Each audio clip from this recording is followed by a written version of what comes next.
खान आपसे शुरू करते हैं। ये सारी उम्र की लड़ाई क्यों है सास और बहू की? किसने कहा लड़ाई है? किसने कहा? जमाना कहता है। नहीं, ये अब जमाना बदल गया हुआ है।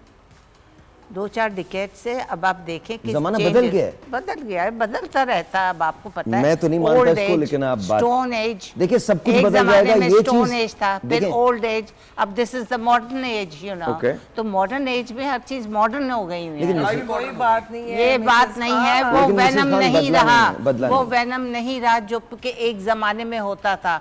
माना के जलाई जाती हैं, माना के ज्यादतियां होती हैं, लेकिन ये होता है विलेजेस में, जहाँ ऑर्थोडॉक्स, जहाँ इलिटरेट, जहाँ अनएजुकेटेड वुमेन होती हैं। थोड़ी देर के लिए वो कुछ कहना चाह रहा है। we're not talking about जलाना। हम डोमेस्टिक वायलेंस की बात नहीं कर रहे, इसकी बात नहीं कर रहे। हाँ। ये जो आपस की खिटपिट है जिसकी वजह से घर खराब होते हैं, जिसकी वजह से घरों में नाचाकियां पैदा होती हैं, इसकी बात कर रहे हैं। जब आप एक सेकंड मैम मुझे एक्सप्लेन करें दीजिए, फिर आप जॉइंट फैमिली सिस्टम के अंदर जब आप रहते हैं तो क्या सास और बहू एक साथ रहते हैं? अगर ये कहा जाए चेंज हुआ है, कुछ किसी हद तक चेंज जरूर हुआ होगा, लेकिन इतनी ड्रास्टिक कोई तब्दीली नहीं आई है। जी प्लीज अब बात कीजिए। देखिए, मैं अपनी सास के साथ रही थी, उन्होंने मुझे सब कुछ सिखाया और मैंने सब कुछ बहुत आराम से सीखा। उन्होंने कभी हमें डांट कर भी सिखाया, कभी उन्होंने हमें प्यार से भी सिखाया। क्या हमारे माँ बाप नहीं ऐसे करते? हमारी माएँ 2-4 सुनाती नहीं थी? हमारी माँ बाप भी तो करते थे ना सख्ती हम पर। तो ये समझो, ये हमारे माँ बाप है। Think positive. अगर आप पॉजिटिवली चीज़ें लेंगे तो फिर आपको नहीं गलत लगेगा। आपको हमेशा हमारी माँ बचपन से कहती थी, हाँ माँ के घर नहीं करना, लेकिन देखो ससुराल में तो सब कुछ करना पड़ेगा। तो that was drilled in our brains, you know, कि हाँ हमें सास के घर ये जाके करना पड़ेगा।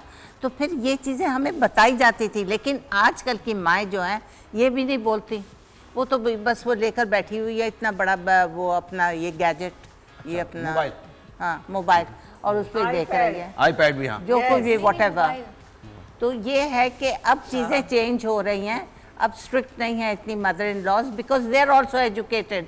उनकी अपनी एक्टिविटीज़ इतनी ज़्यादा हो गई हैं कि वो अब इतना ज़्यादा इन्वॉल्व नहीं हो रहे। ब्रेक लेना है, मैं ब्रेक लेता हूँ। ब्रेक के बाद इसको और खोलते। देखिए, मेरा मकसद ये नहीं है कि मुझे यकीन है कि तब्दीली ज़रूर आई है, लेकिन क्या वाकई ऐसा जैसा हम पोर्ट्रे कर रहे हैं? ऐसा नहीं है। अगर ऐसा होता तो जो ड्रामे हैं वो नहीं बनते, जो लिखने वाले हैं वो नहीं लिखते, जो आप फेसबुक पे लड़ाइयाँ देखते हैं, इंस्टा पे लड़ाइयाँ देखते हैं, वो नहीं होती, और जो डिवोर्सेस, वो नहीं। डिवोर्स का रीज़न सिर्फ एक ये नहीं है, लेकिन ये भी एक रीज़न है।